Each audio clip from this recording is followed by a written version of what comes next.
Hello class, welcome to our second drawing class. Today we're going to take up what we call the frame of reference, and we're going to be drawing from old master prints. So you're going to learn to see how they saw, and then you're going to be putting it all together in one of your own still lifes we're going to compose and lay out. And so in our last class we talked about gesture drawing, and that was how parts go together and relate. Now we're going to take these and begin to work with more than one object in a composition. To do that, we have to work in what's known as a frame of reference. A frame of reference is basically a box, and that frame of reference can be a lot of things. It can be tall and narrow, it can be long and horizontal, it can be square, it can be whatever, but it's got a vertical and horizontal relationship to it. Now, in life, is what you notice is there are no boundaries, and so there is no dynamics between the shapes. In the art world there is, because it's two-dimensional. And so there's a dynamics taking place in this frame of reference. It's known in the past as the hidden structure of the square. So the hidden structure of the square is a structure and a dynamics.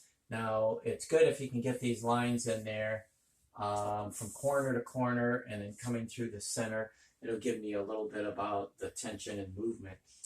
So if I was to put a shape in the center of all of this, is what we're going to come up with is a shape being placed in what everybody would call the dead center. The dead center, when you think about it, is center being center, but where does dead come from? Why would you call it dead center? In the art world, or in this frame of reference, it's called dead because this distance to this distance to this distance to that are all equal, which means all the forces around it are the same, which makes it frozen. It doesn't move.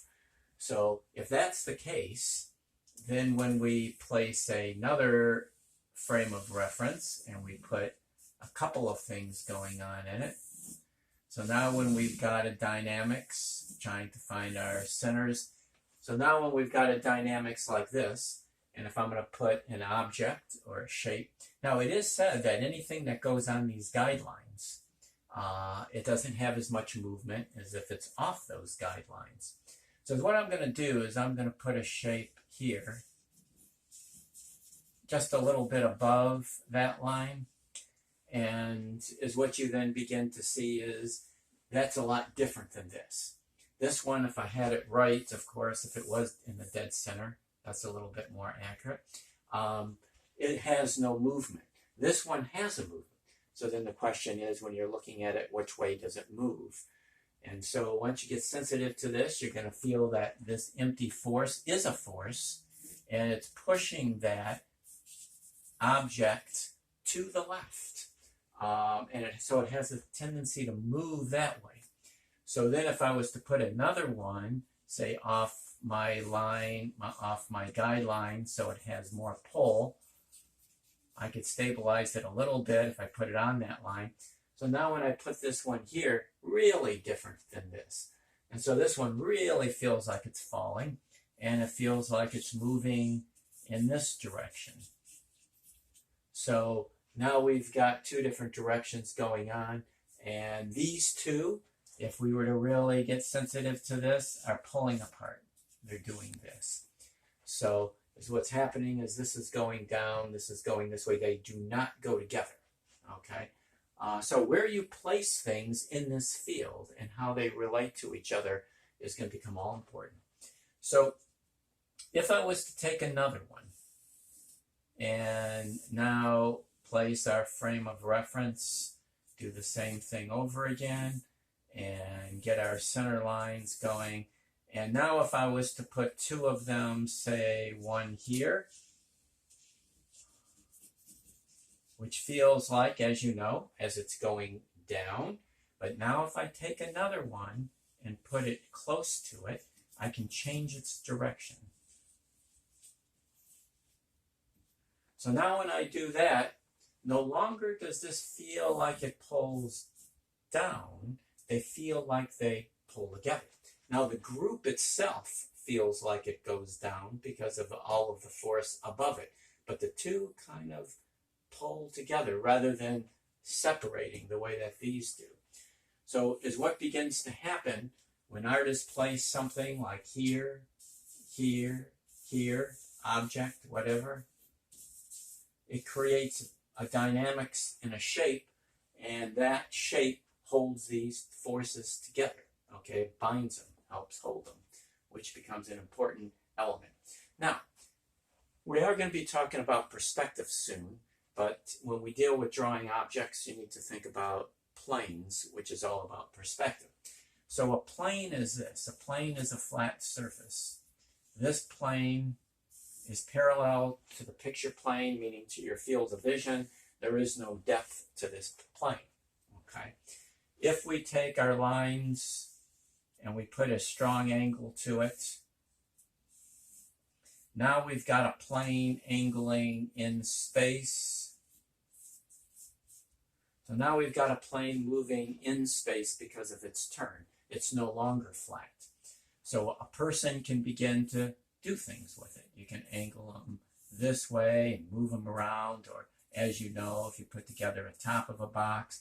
And so now we went from a flat two-dimensional shape to a side plane. Now it opens up. So the only thing that's giving this paper illusion is that these planes are taking on directions. And basically, it's a lot of what drawing is all about. Now, I want to show you just one little thing about balance. Balance is oppositions of forces. So I'm going to show a little diagram of a little form here that's very stable. So we got ourselves a little shape. We're going to put a little bucket on it. And in the bucket, we're going to put a circle. So all very symmetrical, all very up and down straight. Now we're going to take and throw it off by putting another bucket, but in a way that looks like it's tipping. So it's about to fall off the edge. So when you look at that, you get a feel that you're about to do this. And you're about to move quickly in that direction off of that stable force. So what balance is trying to offset this shape with an opposing shape.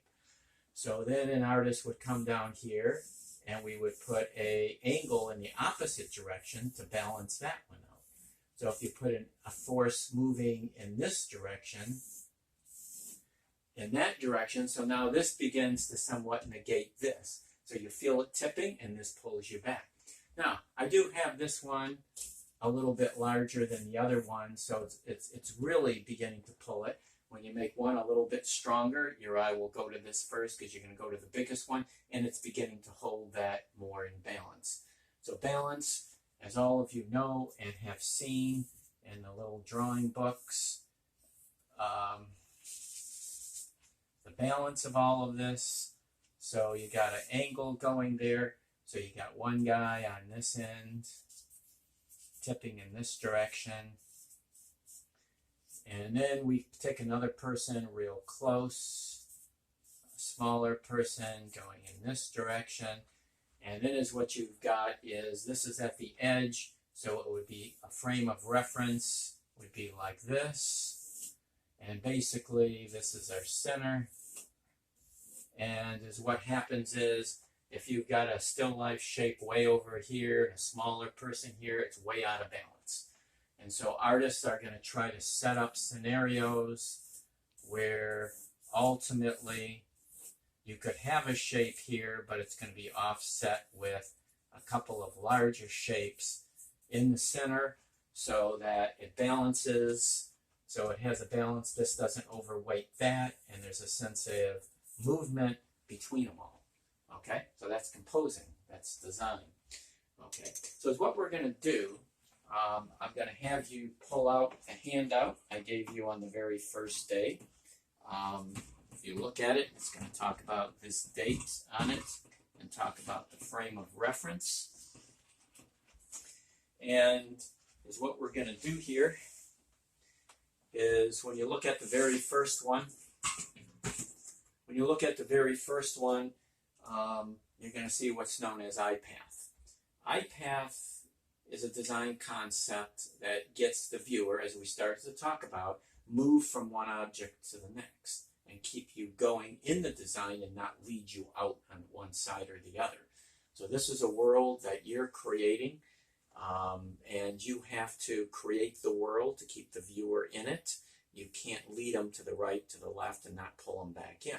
Okay, so what you're going to find is these things, and it's going to talk about how your eye is directed. It can be directed by an outer edge.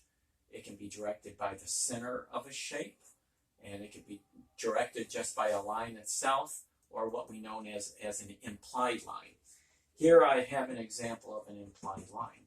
And so here's a square, and is what we get is what parts left out, so you still visually see it, and so your eye connects it. That's going to happen within a lot of designs. Artists will put something here, they'll line it up here, and there won't be anything in the middle, and your eye will follow that direction around so that it creates a completed whole. So that's implied line. On your second little illustration is what you're going to notice there is illustration A and illustration B.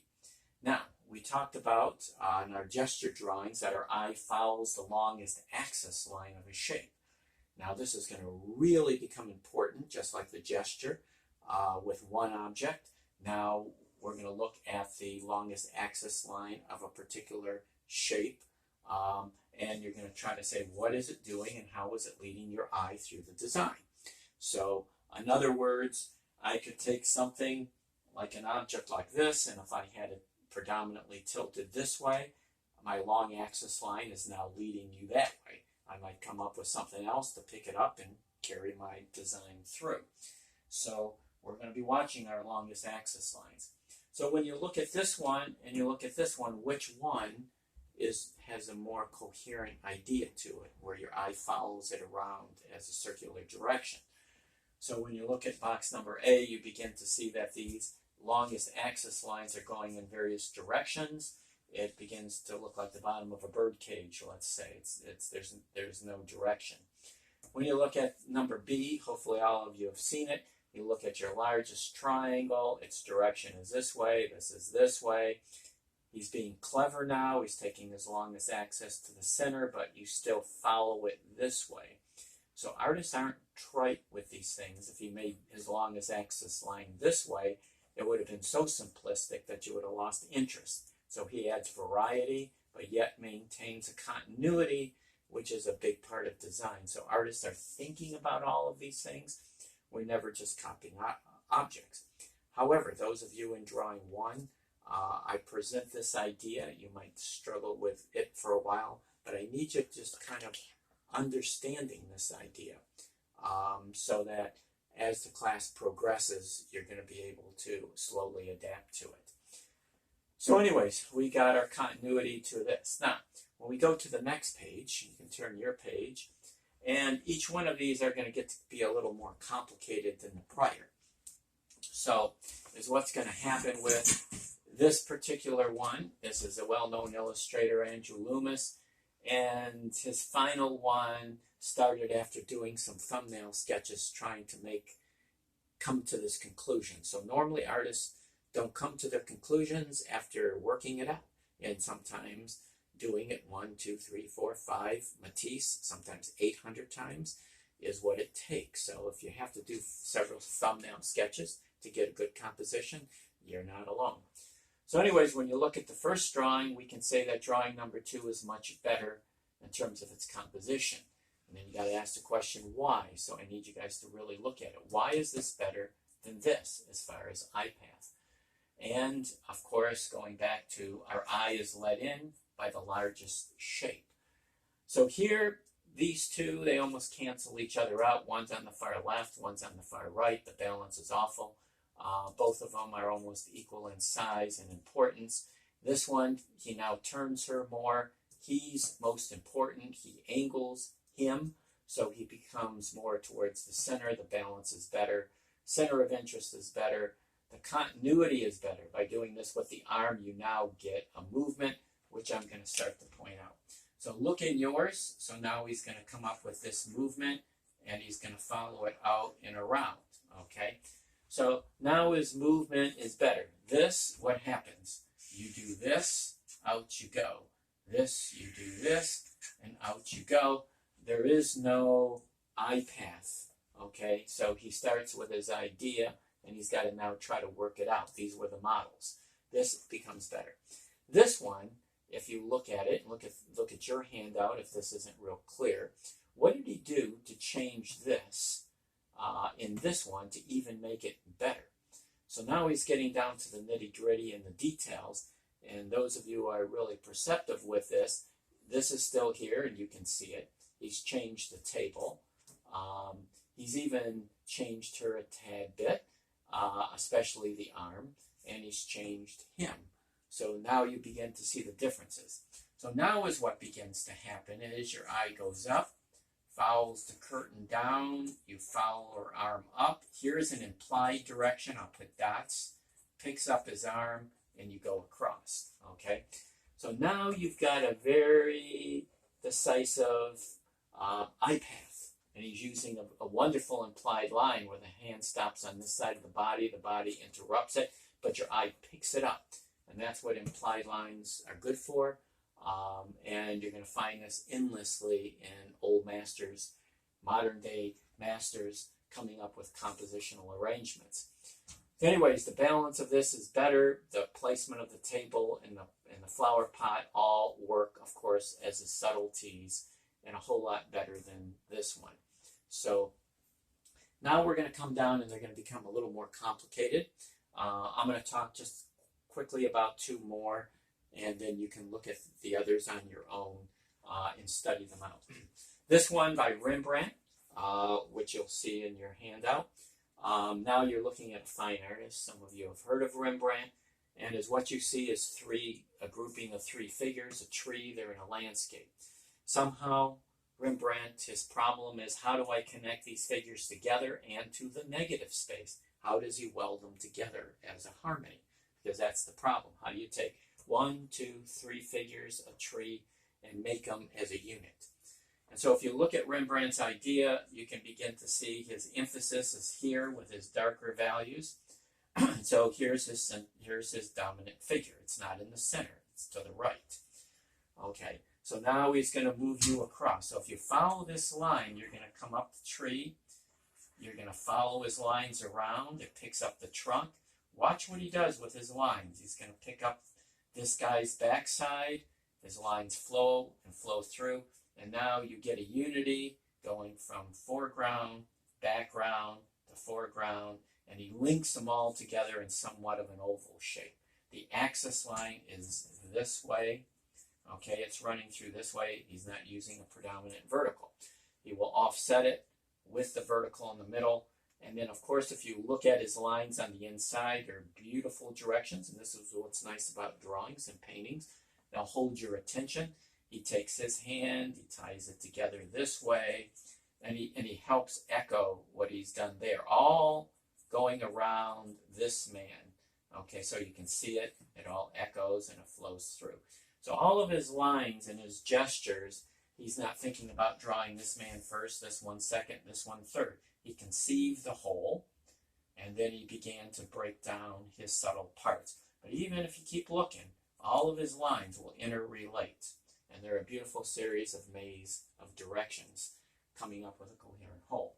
This one, which on your next page, this one of Rembrandt, I wanted you to see how he's taken a whole, the composition, of course, would be like this. He's taken this whole group of figures. If I put a simple X on it, like I'll have you do over the prints you're going to draw from artists, I'll have you do the same idea through it. And as what you notice him doing, here's his center. And so that becomes an important area. He puts his extreme center of the man that's most important just to the left of it, known as the golden section. And is what he's done is he's taken all of his figures and bound them into a triangle on this side. And so he's used a geometric shape, and so he's bound even these, he's got an angel here, some other figures that you can't make out well, but they're all bound on this side. That's going to be known as a motif. A motif repeats. The cow's head becomes another triangle on this side. His space right on this side, if you watch the line, becomes a triangle. This top line becomes a triangle. And he's going to repeat those triangles within his composition. If you look in here to the angel, you'll see this coming as another triangle. And he's going to use that as a motif, and it's going to echo throughout his composition. Those of you in drawing 2, you can think a little bit about repetition. Another idea, but I don't want this to be too much, is parallelism, and that's repetition. You're going to find that everywhere in designs. Search for them, but mostly I'm having you look for eye path and how they bind in shapes into a geometric order. Look at this on your own, but the author did a little sketch, and this is Delacroix or Rubens, and you can see what he's done with his circular forms and how he takes the soldiers and curves them in around the central motif. So what we're going to do is I'm going to be showing you how to draw from a print, and I'm going to start with a little still life, and I'm going to do a little simple sketch showing how this worked from Old Masters, and I'm going to do a little Old Master sketch in a frame of reference, just the way you're about to do it in a moment. So I'm going to show you how to start with that. Take me a minute, move this out of the way.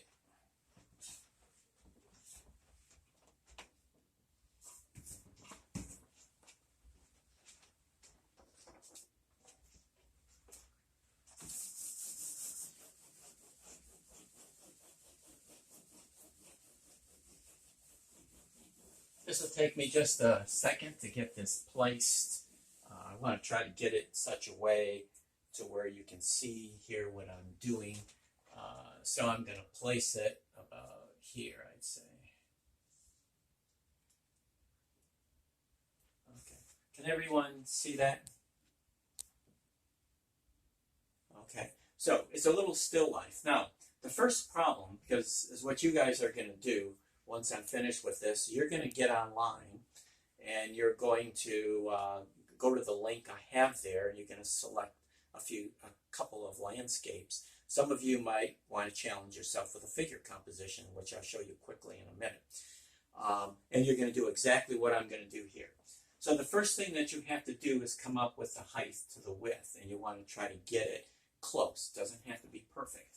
So what I do is I measure like this. Now this is nice if you can print it off your computer. If you got a computer at home, you can print out a black and white copy. Then I'm going to have you, like I did, I put an X on it just like we've been doing it, okay? And you can draw lines right on it so that you can see what they've done. So what I do is I measure, which you'll do, you're going to measure this height into the width. And it comes up to this point. I'm going to make a little mark on this so you can see it. So it comes up to that point. And so I can see what the distance is. So what I've got to do here is trying to do the same. Now I'm going to be in the way of the print periodically, but that's the only way I can draw this. But so I'm going to set this up. So what I'm going to do is now measure my height and measure it into the width and say, does that look right? And everybody has to say, no, it doesn't. So I'm going to do it again. So I'm going to measure this height to that. And if you err on any direction, maybe a little too long than too short. So I'm going to say that's a pretty darn good measurement right there. So I'm going to err on it being a little too big than too small, but it looks close. So I'm going to do that. And that's all you have to do is get it close. So now we've got our frame of reference. Now, what you're going to do is you're going to put on your guidelines like we've been doing so you can find your center.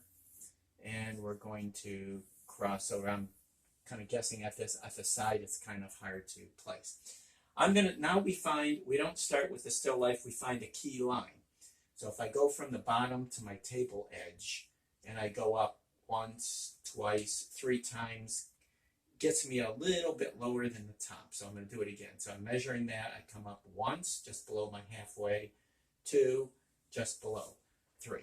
So with that in mind, I'm going to make a guess at this, and I'm going to look at it and say I'm going to guess about here, and then I'm going to do it. So come up once, twice, kind of close.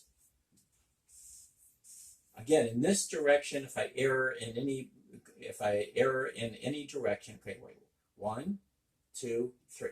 So if you notice, I'm erring on being lower rather than higher, because this came up to here. So you're, with drawing, you got to always determine what's the best way to err. A little too big, a little too small, but everything we do, we're trying to figure out. Nothing's perfect, but if you err in any direction, I'd rather have it this way. Okay. So anyways, with that in mind, now I've got a key line in place. It subdivides this. The other thing that a wonderful rectangle does that doesn't do in reality, when the line hits an edge, you got shapes, and shapes is what everything's all about. So anyways, when I look at this, I can see my center, and it's amazing where he puts this piece of fruit, because it's almost exactly in the center. It's a little bigger on the left than the right, and it's a little higher. So what I'm going to do is I'm going to place that the way he's got it in that position.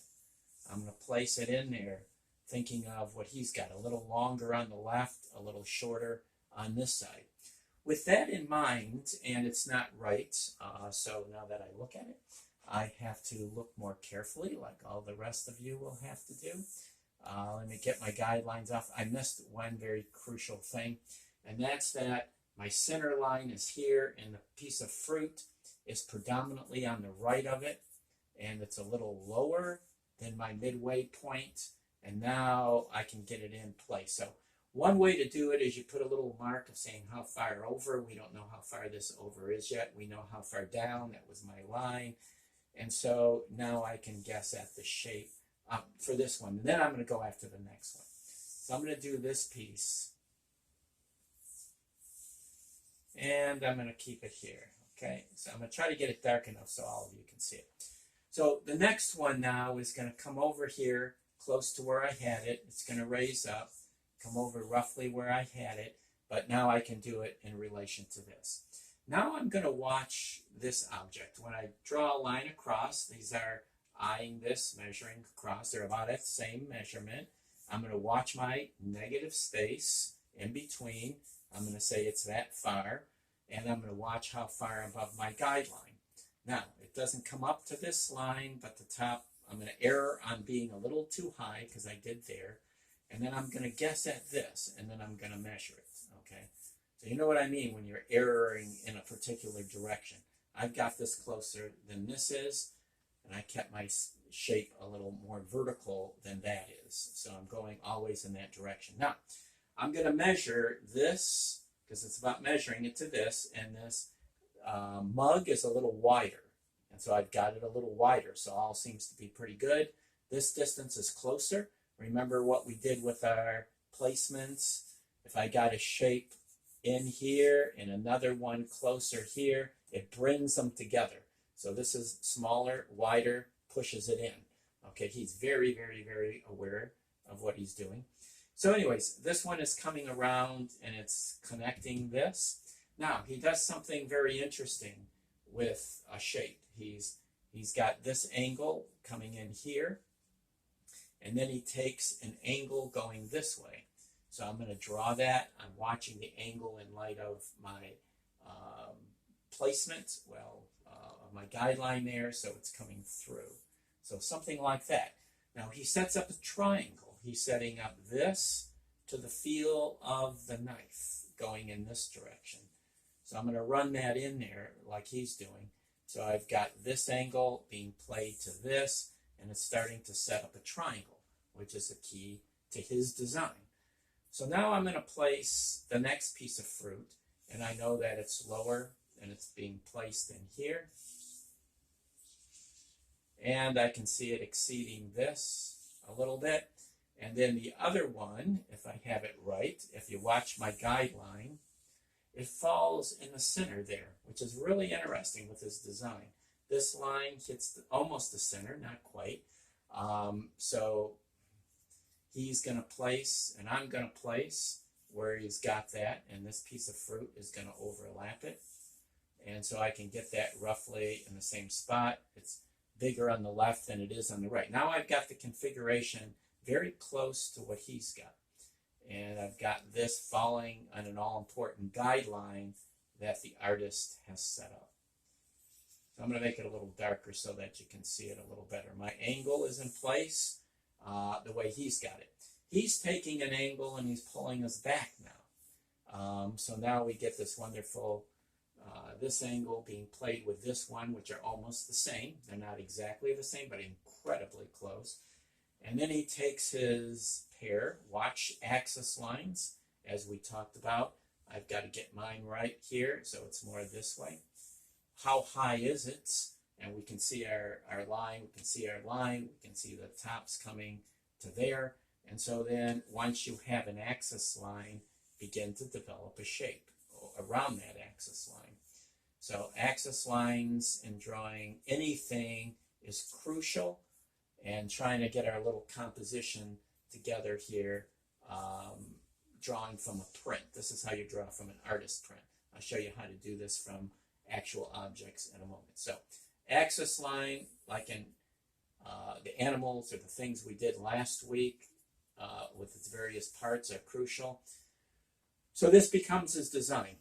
I'm going to put a very simple thing in here for this, and then I'm going to leave it.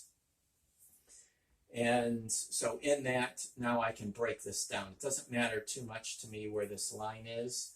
I can get it close. Now I'm subdividing a shape. This was my crucial line. The only other line that I need to find now is the edge of the back of this table, which is here. I would do that now later, once all the pieces are in place. So that's our little sketch. Eventually we could put in the curves, and of course a little bit of the front. But this is a gesture. It's not a thing that we're belaboring. This is all about proportions. This to this group, getting this group right to the way he's got it in the print, this distance right, trying to get your relationships in place. So what I'm going to do is one last quick one. I'm going to try to do it quickly. This was the essential one. Most of you are in drawing one. Most of you, I'm sure, will do something from a still life. I'm going to show you something with a figure, but it's a little more complicated. There'll be more lines, but I'm going to try to lay it out within 5 minutes. So I'm going to do it quickly, and I'll put this here.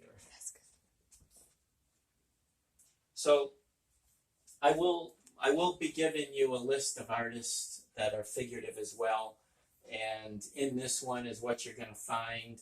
We're going to do the same. I'm going to measure my width to my height, and they're not exactly the same. It's a little more vertical than it is horizontal when I look at it. So that's all I need to know. So I'm going to make this maybe a little bigger than the other one, just because maybe the lines won't look as tight together if I do it a little bit bigger. So whatever I want to do, if I want to make this for my width that big, then is what I'm going to do is say that distance to this, and then I'm going to measure it down, and this comes down to here. That's a little taller. I'm going to err on being more room than it actually is in reality. So I'm erring on being more vertical, okay? So always think of that. Which way would it err better? So I'm going to take it more vertical by a little bit. I'm going to check it one more time because I'm working big, and I want to make sure I'm close to what I'm up to. Okay, so I don't have it as vertical as I want it. So what I'm going to do is bring it up a little bit more. That's why it pays to check it. So now I think I'm in the right place. I'm going to check it one last time. Don't worry about checking something 2-3 times.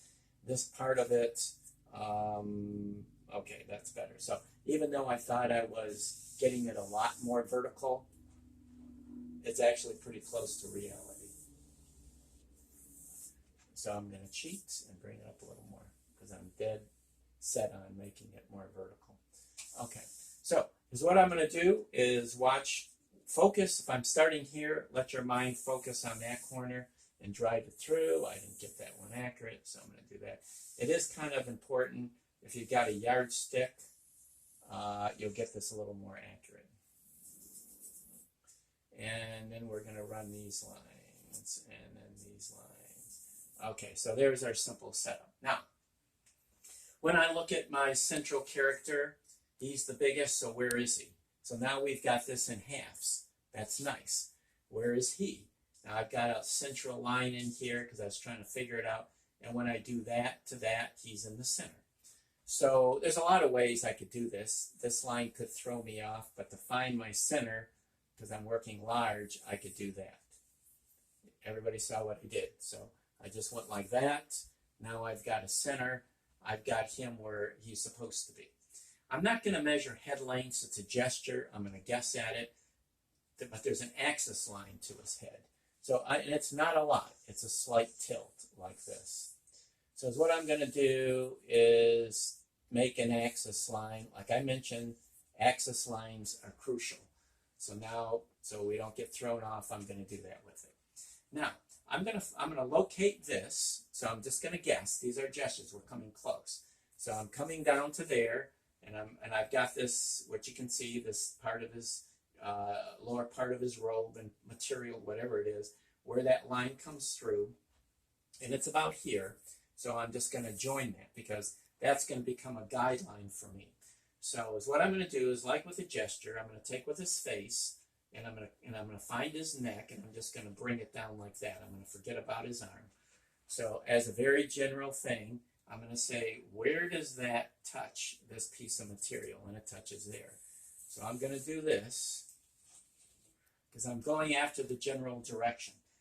His neck would be here, and it's more convex, and it seems to be about this close to my line, center line, that close. So now is what I'm going to do is I'm going to go concave, convex. And so now I'm doing this. I'll make these dark, even though we're going to be drawing over them. So there's my general guideline for this character. Now, is what's interesting about the character next to it, it falls on my central line. Now, if I was to embellish this a little, I can see outside of his beard a little bit of this top part, this little bit of a curve. And so I took a line and I'm in here, so I know I could bring this out. Is what I'm going to do with him. I've got a central line. I'm going to show you how he boxed him out here in a minute. So I'm going to take this central line, and what he's done is he went from his hair to this. You might have a hard time seeing it. This man's hand is just above my guideline and in about here. And so what he's done is taken a guideline from here to here. And then he's taken another guideline from under his hand. So I'm going to use these because that's what he's doing. And then from my central line, if I had it right, I'd have it in the center. So it's close to right, but not exactly. So there we are. My X here on the bottom was off. So I need that where the artist has got it. Here's my central line. Follow me now. Central line. This line I put through because it's going to hit his foot, his leg, bottom of hand. So again, this, if you want to pick up the challenge and do something like this on your second one, feel free. They're kind of fun to try. So here's the configuration. It's a big triangle. The figures are bound within that triangle shape. So what I'm going to do is lighten up some lines, and I'm going to draw this out kind of quickly. Head in the center of the thing, and it's roughly at his shoulders. I'm trying to get roughly at his shoulders. And so I'm going to do this. So I'm going to go with a simple shape. And then I'm going to think of shape. And so I'm going to take a triangle for his face. So this way, and then it comes up this way. So I'm going to keep it very, very simple. Comes up a little bit. This thing on his head is falling in this direction. So I'm going to place that. So it's a very simple movement. Now, angle of his neck, I can see it coming from this side of the line this way. And I can now I'm watching my lines, how far away are they? And I'm just gonna bring in a simple contour line. So I've got very simple shapes of a face, and that's all I would have you do. Now I know his shoulders are out here, and this line is, again, we're using convex, concaves, that's all we're doing. So I'm looking at this from his shoulders, and I see a convex line, how far from his face, and then it turns into a concave line, okay? How low is it? So it's doing this, it comes in, hits at about this point, the hand pulls out at an angle like this, around, and our stretch, as we talked about, is now on the inside and goes this way. So this is coming around this way and follows through. So these are going to look like Gumby figures. It's about relationships, not detail. So where does this fit to this? This character falls right in the triangle, which is kind of interesting enough. And so I'm guessing at sizes. We could get them wrong. It's probably too big. But again, it's a little gesture. I'm kind of watching this distance as well. That's why I wanted to place this. So now I've got that. His face falls along this line and angles this way. And then his neck comes in. So I'm just kind of watching my placements. His head is in here. And his hair comes down.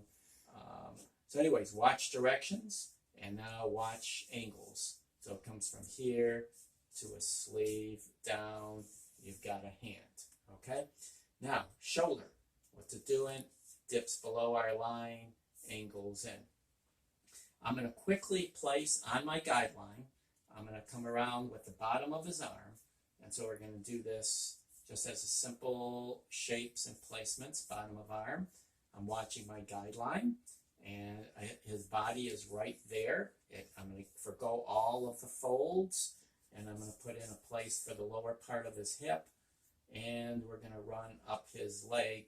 The leg is coming to above the line and comes across, comes all the way to which I don't have.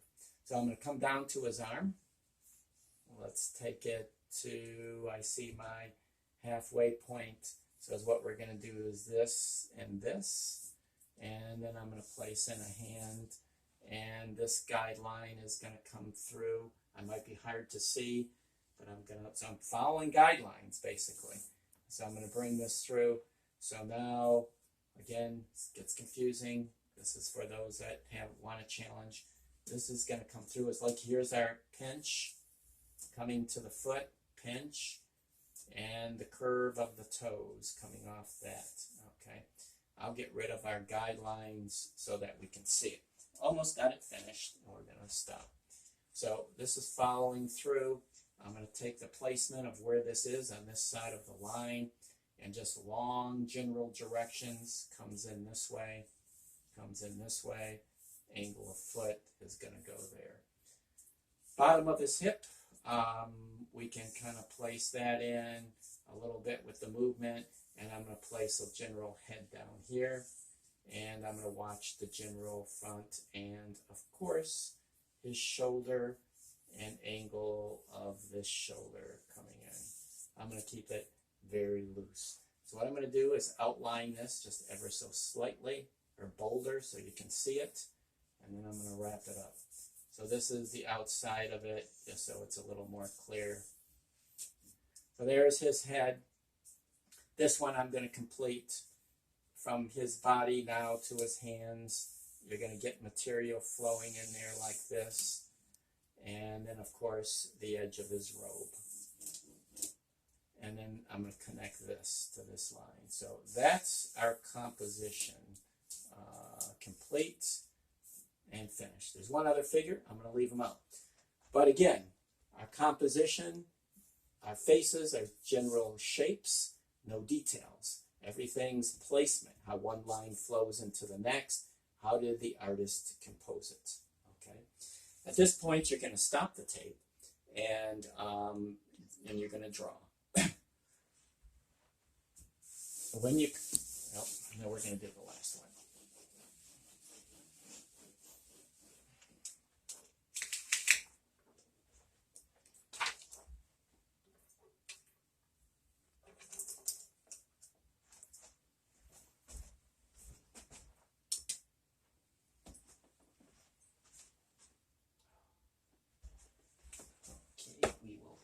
here in a minute.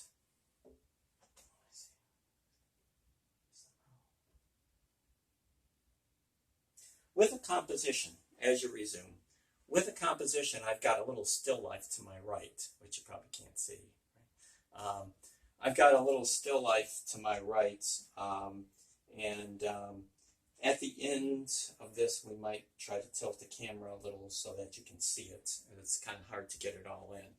But basically, I've got three kind of stuffed animals, a rooster and a little animal and a couple little animals. And I've got them set up in kind of a curved kind of motion, okay? And so is what's going to happen with it is I'm going to come up with a frame of reference. So like what we just did from the artist prints, you come up with a frame of reference. How big? How is it going to be more horizontal? Is it going to be more vertical? What is it going to be? And you're going to set it up. Okay. And so you're going to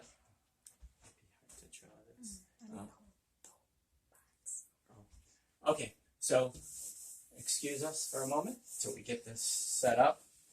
So I'm going to put this box over here.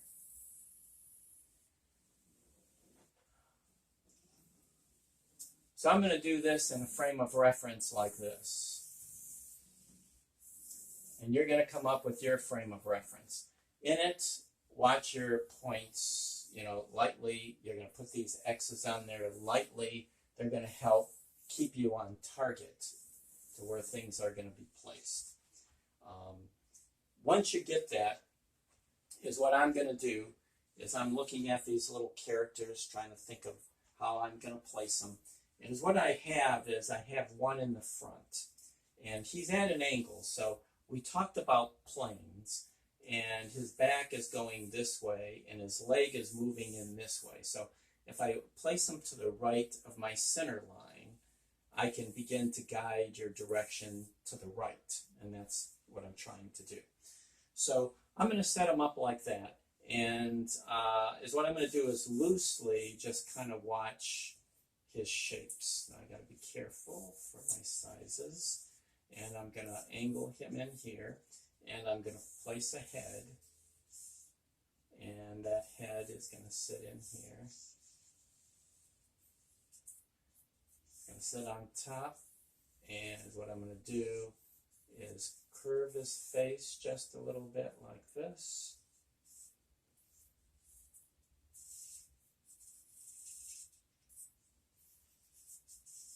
His center line is going to be like this. So what's happening is we're seeing the back of his head here. And his nose is angled in space, so it's angled down about like this. I'll try to get it. I want to kind of stay away as much as I can from details. So that's there. And then the side of his body is here. So we're going to do this with him. So his legs coming back. And now, just so that you can see what I'm up to, this is doing this. The center line would cross this plane, and it begins to curve down, and it begins to wrap around. So these kind of cross contour lines can really help tell us what direction the character is moving in. Now, his leg is coming out this way. His body is making a curve in, let's just say. I want to think of how the other object is going to meet. So I'm going to kind of curve this through. I'm going to lower his body to about here and get a general direction out of it and figure out where I want the edge of his body to be. So your eye can follow up and around and coming through. So what I'm going to do is make him about this size. And on this side, I'm going to think of a concave, and then his stomach basically comes around like this and out this way. And on there is what he's got is a head. And you'll see him in a moment. So this becomes our top shape. I'm looking down on him. He's going this way. And so I'm going to make the shape just a little better. And then is what happens is his nose comes out in front of all of that stuff. And in front of that, even.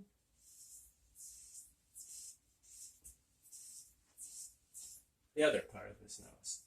And so in there, there's a concave feel. So again, concave, convex lines. I'm going to check how wide this is by using a guideline to see where I want it to be. I don't want it probably to come out quite as far as I've got it. I'm going to end it there from his nose. And then I'm going to angle this in for the lower part of him because eventually he's going to have a foot. And my center of the character is here. And there's a plane break in here. So what happens is it makes a curve in here. This is the center of him. And then there's an angle. And what we have here is a foot, again, as a gesture. And in here, there's a foot as a gesture. So I'm going to barely touch them together like this at this angle. So that becomes his legs. I see very little of the side of him. I'm going to put a plane, like we were talking about planes. So this goes this way, this angles back, right? And then into all of this, around his face, there's an arm. And so his arm's going to start from here, and it's going to make a curve around like this, and it picks up. If I follow it through, it's going to pick up on this side like this, come into his stomach, all along the side of his body, and then we'll see a little more back here. And then on this side, it's going to stop right here.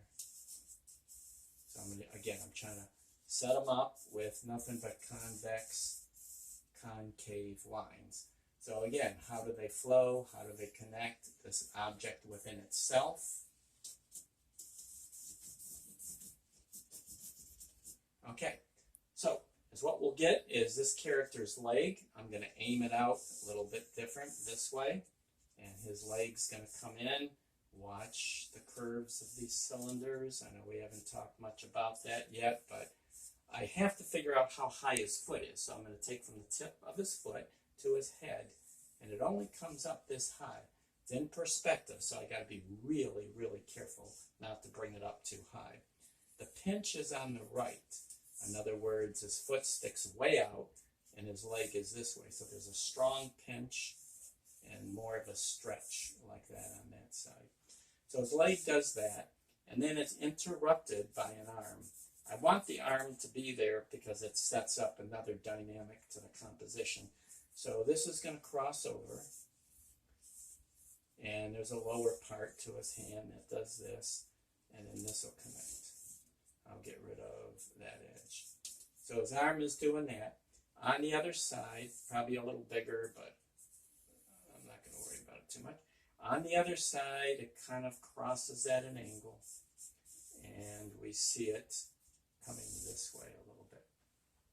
Now, there's one more piece to our puzzle that I got to imagine in here. So I'm going to rearrange the structure of this because I think it'll go better in this direction. So I've got a rooster here. And so like planes in space, I'm trying to get this one to angle in, this one in a way to be quite large. And now I'm going to figure out where the legs of the rooster are going to be. This is my center placement. And so I'm going to keep it close to that. I'm going to keep it close to my center line, a little bit to the left. This is the center of my rooster. His legs are going to come down in this angle. Ultimately, they're going to come out this way. And I'm just going to kind of get a sense for where I want him to go. His height, I'm going to maybe lower him a little more than what I see him. And so, again, this is my center, so I'm keeping him off-centered. And he's kind of triangular, and he's going to come up this way and around. And I've got to watch his head. In this case, it's going to be cropped a little bit. Anyways, this is going to come down. I might be able to get on what I want.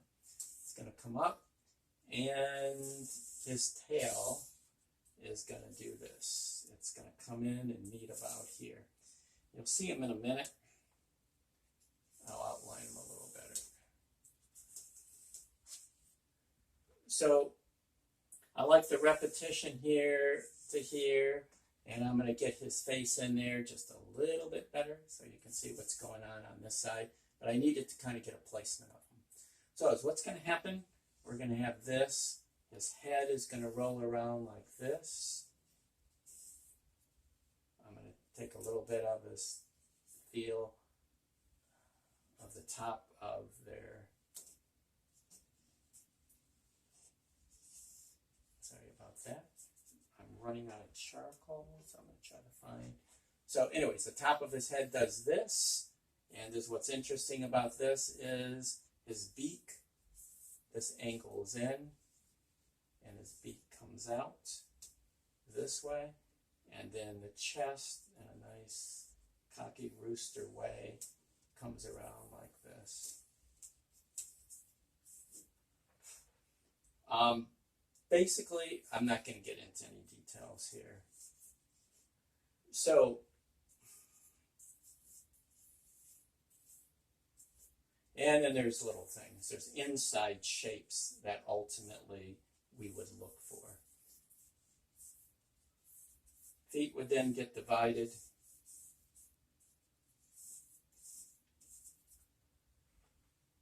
And my edge from my background is what I'm going to do is in this case, trying to figure out the easiest way. I might make a slight angle going this way.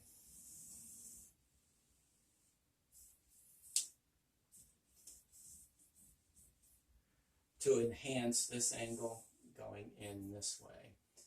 Just so it's not perfectly square all the way around. We almost got him. Okay, so our composition then,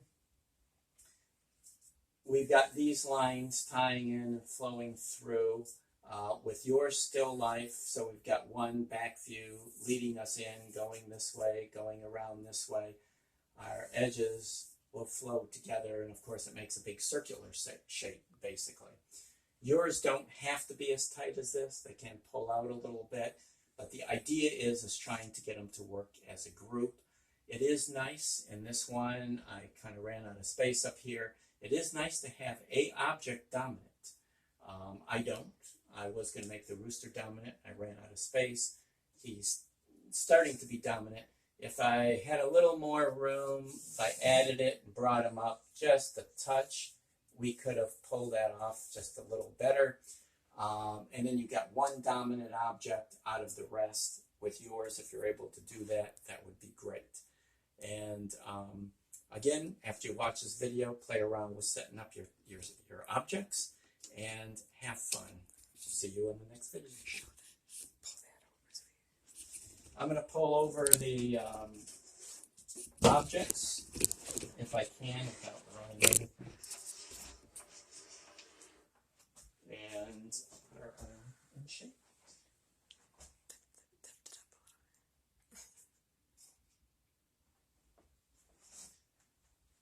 So you might be able to see a little of it. I'm going to try to get this up if possible.